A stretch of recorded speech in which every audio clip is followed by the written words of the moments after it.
Siyata Dishmaya. With the help of Hashem, I want to speak about Parashas Vayeishev. Parashas Vayeishev, the Torah Kedoshah, the Holy Torah, goes on to tell us the story of how Yaakov Avinu settled in Mitzrayim.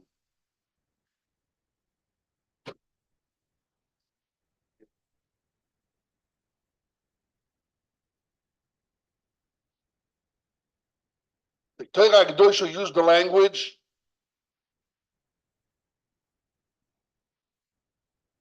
Vayeishev Yaakov be'eretz migorei aviv be'eretz Canaan. Eile toldos Yaakov Yosef. Which are the children of Yaakov is Yosef. Yosef and Shvayis Rishonah. So the question is obvious. Yaakov had many children. So why is it told us Yaakov is Yosef and Shvayis Rishonah?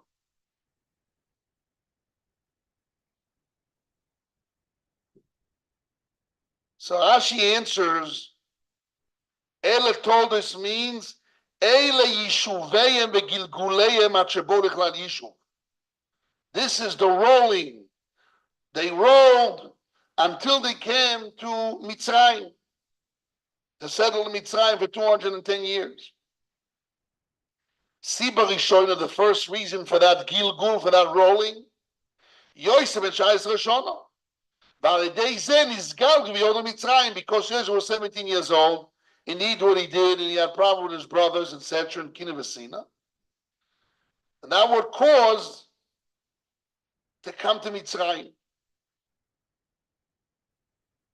Another Pshat Rashi says that the main son of Yaakov was Yosef, because that's the reason he got married.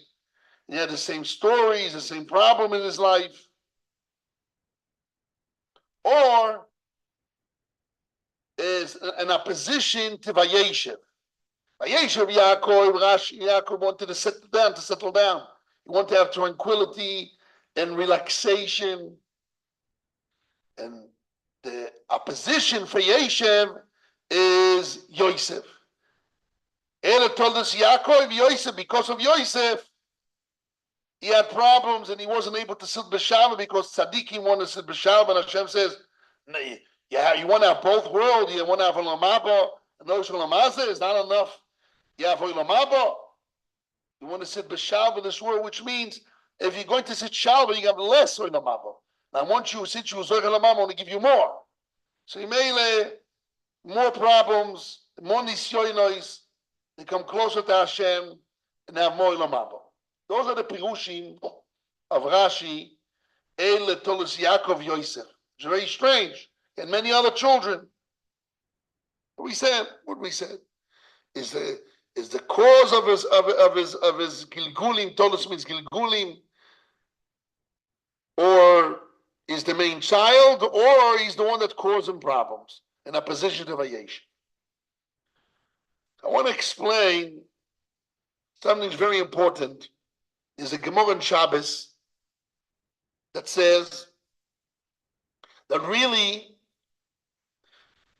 even without the story of Yosef, HaKadosh Baruch Hu promised Avraham Avinu that his children will go to exile.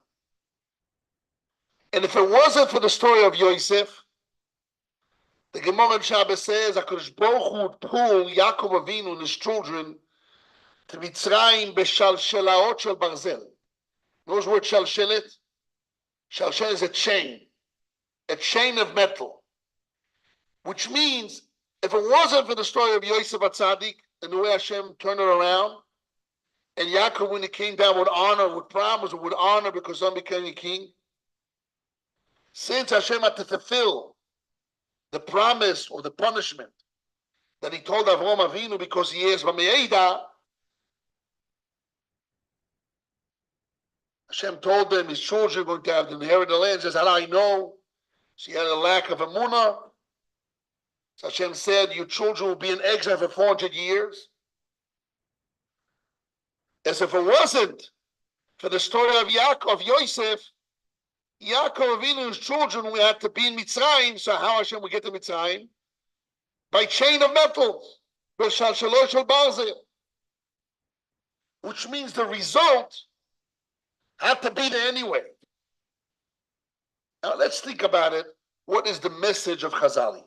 We have a whole Vayeishev, Miketz, Vayechi. We have so many parshas that goes on to explain all the Gilgulim, how Yaakov Avinu suffered and how he rolled down to Mitzrayim and how the Jewish people settled in Mitzrayim. When Chazal teach us that it could have done totally different way, could have been done in a very harsh, hard way, that Yaakov Avinu somehow be captured and his children, and will be captured and be chained with chains of metal and being pulled to Mitzrayim by Shalosh Shel Barzel. So if I want to ask you, according to this Gemara, what happened to Yaakov Avinu through Yosef and Rabbi? Some of it was hard, but some of it was very good. He came to Mitzrayim with a free will. He heard his son is a king. There's hunger in Eretz Yisrael and there's food in Mitzrayim. And his son supports him. He has dreams, he fulfilled the dreams, etc. And this is something, a very big lesson for ourselves in our lives.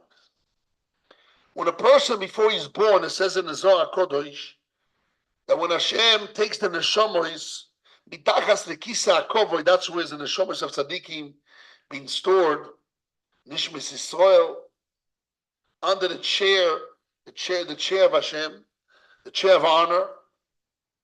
Hashem takes the neshama, and he asks the neshama, are you want to be part of this journey? There's many journeys. There's many, there's positions for work. You can become a cleaner. There's a position in the Asmi Yeshiva. They're looking for a rabbi. They're looking for somebody who clean the food, the kitchen. There's positions, which means journeys in life. And they ask you, do you want to take this position of this journey of life? And this will be a tikkun for you. You have an option. You do certain deeds, you gain life. You do not such good deeds, you lose life. But the journey be a journey. You have to get to Egypt. You have to get whatever it is. The journey is there.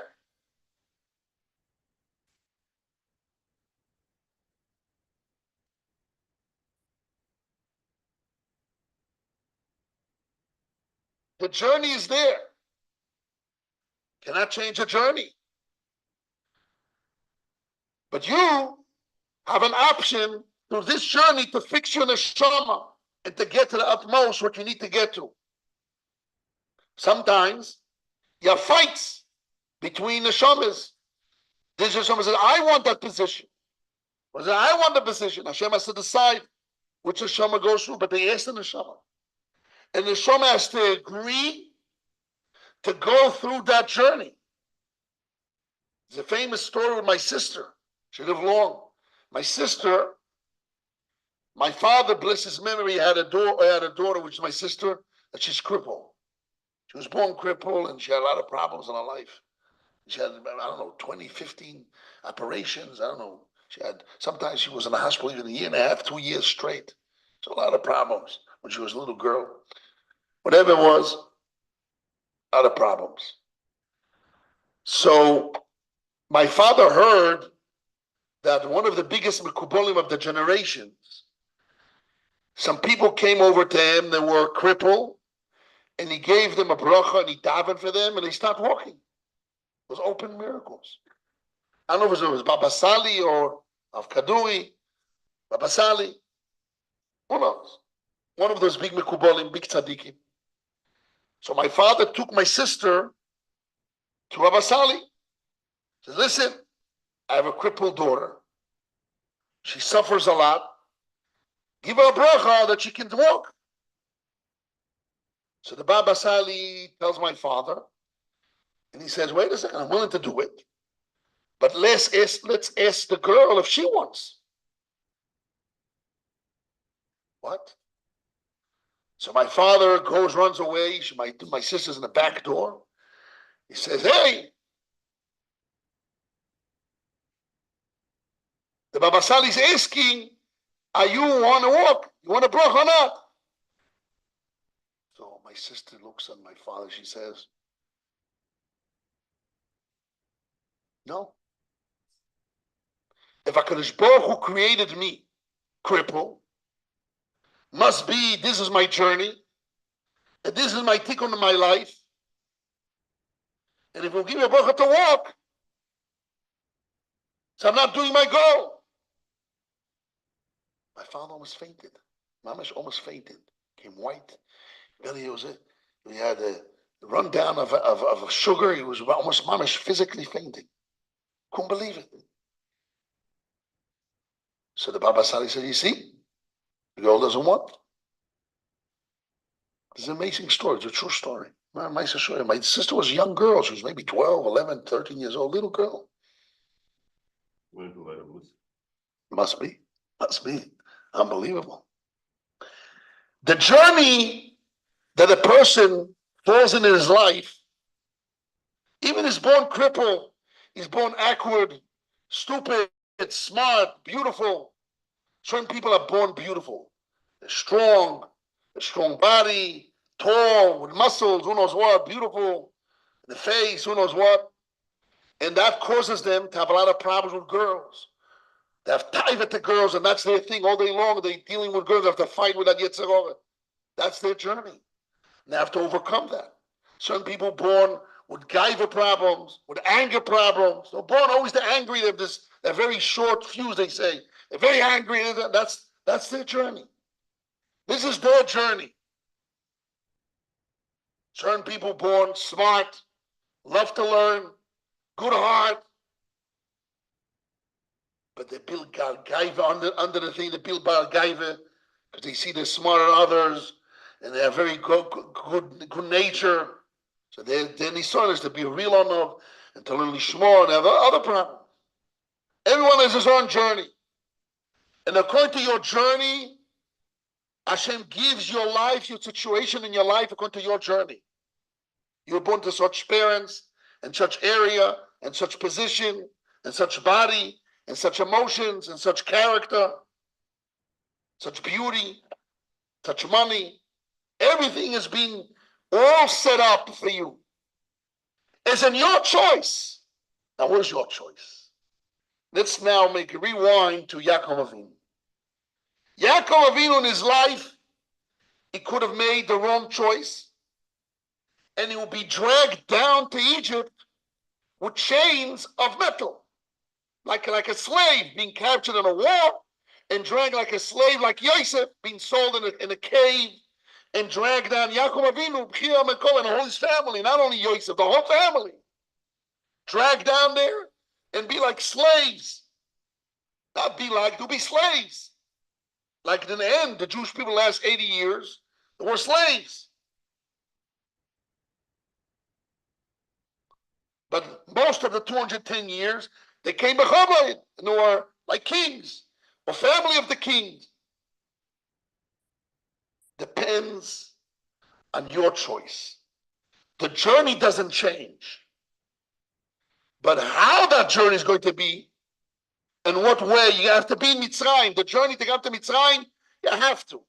This is what Hashem decided. He promised Avinu. This is it. The question is, you have to come to Israel from America. That journey, how are you going to be? Where are you going to stop in Diaspora Yeshiva, in Yeshiva, learning Torah? What is your choice? That's your choice.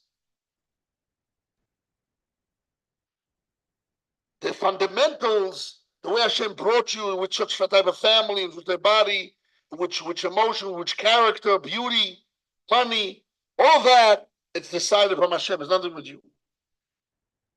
Same thing as wealth. You see people that whatever they touch. I was the other day, and I was talking to this guy, and I know this guy for many years. He's a fundraiser. He became a very wealthy man. And a rabbi walks into a rich man. I know many rabbis, 100 rabbis walked in with rich man. They take $1,800 on the person, $3,600. He goes in, he takes 180,000, they're into 60,000. The same person in the same amount of time. He has a siyata d'ishmaya. Whatever he turns, it's 10 times, 100 times more, 1,000 times more, whatever he touches. So I told his gaboim, you see, is nigzar mishamayim. They all said, you're right. It's a gzerim mishamayim. They see it clearly. That Hashem made a decree for him to become rich. He was born an orphan, 5, 6 years old, his parents died, he was raised this, whatever he had, a hard life. Hashem gave him a ton of wealth, but it's a matona and a gzeira, that's his journey. Now how he's going to use the money? How he's going to get the money? Beisu, he's going to steal, rob, lie, fake out the people, that's already a different story. But that he will be rich is a gzeira, that's his journey. So you have to know, in your life, your personal life, whatever Hashem brought you into the world, situations and the futures, it's on Hashem's will. That's your journey. Are you going to use the opportunity of your journey to take every situation and to elevate that situation and do Hashem's will to the nth degree and be happy with your journey and be excited about your journey? Imagine your whole journey of life will be static. Every day is the same. The whole life is the same. Will be boring. Wow. You understand? Hashem gave you a journey. Let's see what's the journey of God that He's giving me today. Wow, what a challenge. I'm going to now leave the challenge because I know Hashem is giving me this challenge and it's all for my benefit. That's my journey. Wow. Today, this morning, I'm waiting to see Hashem's journey. I'm not going to be angry. I'm going to be a kind person, do chesed, this, whatever your concern is. And you're all excited to fulfill Hashem's will in your personal journey. And you're not angry because you know that's part of Hashem's master plan for you. The fact is you were born to this family, this father, this mother, this wealth, this beauty, this strength, this character, whatever it is, this color, whatever, that's a fact. You stand on it and you value it and you appreciate that. And you're there excited to do Hashem's will. Vayeishev Yaakov, Eile told us Yaakov Yosef. Because Yaakov was a tzaddik. So then what happens? His whole history came, his son Yosef, and he taught him Torah, and he was in Ben Zikunim. The whole story is all part of the journey. That what? That it had to happen. That because Yosef Yaakov Avinu was a tzaddik, so he had a much easier journey. Every step of the journey was easier for him. Or a certain tikkun, because he was a tzaddik, so Hashem gave him a way that his tikkun be greater and stronger and more powerful. This is the lesson we have to learn for ourselves. I hope with this will give you strength, as Rabbi Shlomo used to say. When a person understands that his life is a journey preordained from before, and he was only there to make the right decisions in his steps of his journey, of his stops of his journey, then a person cannot become depressed. He's just happy.